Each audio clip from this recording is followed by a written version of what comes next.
Hi dears, welcome back to channel. So எல்லாருமே வந்து diploma கோர்சஸ்க்கான ரேங்க் லிஸ்ட்டுக்காக வெயிட் பண்ணிக்கிட்டு இருப்பீங்க.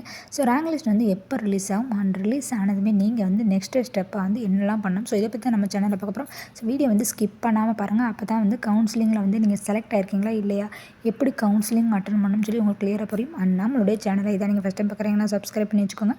மறக்காமல் பெல் ஐக்கான் கிளிக் பண்ணி வச்சுக்கோங்க. செலக்டட் லிஸ்ட் பொறுத்தளவு இந்த வீடியோவில் இருக்க மாதிரி தான் இருக்கும். ஸோ உங்களுடைய ரேங்க் இருக்கும் அண்ட் உங்களுடைய அப்ளிகேஷன் நம்பர் இருக்கும் அண்ட் உங்களுடைய நேம் இருக்கும் அண்ட் கம்யூனிட்டி வைஸாக உங்களுடைய கம்யூனிட்டி அண்ட் அதில் உங்களுடைய மார்க் வந்து என்ன மார்க்கு அண்ட் கம்யூனிட்டி வைஸாக உங்களுடைய ரேங்க் வந்து எந்த ரேங்க் இருக்கும். ஸோ இந்த மாதிரி தான் இருக்கும். ஸோ லைன் பை லைனாக வந்து ஹையஸ்ட் மார்க்லேருந்து லோவஸ்ட் மார்க் வரை கொடுத்துருப்பாங்க. இந்த வீக்குக்குள்ளே கண்டிப்பாக வந்து ரிலீஸ் ஆயிரும். ஸோ எல்லாருமே வெயிட் பண்ணுங்கள். ஸோ ரிலீஸ் ஆனதுமே கவுன்சிலிங் வந்து ரொம்ப ஃபாஸ்ட்டாகவே ஸ்டார்ட் பண்ணிடுவாங்க. பிகாஸ் ஆல்ரெடி வந்து டேட் எல்லாமே டிலே ஆயிடுச்சு. ஸோ எல்லாருமே நம்ம சேனலை வந்து சப்ஸ்கிரைப் பண்ணி வச்சுக்கோங்க. ஸோ ஒன்ஸ் நோட்டிஃபிகேஷன் ரிலீஸ் ஆனதுமே அப்டேட் பண்ணுவேன்.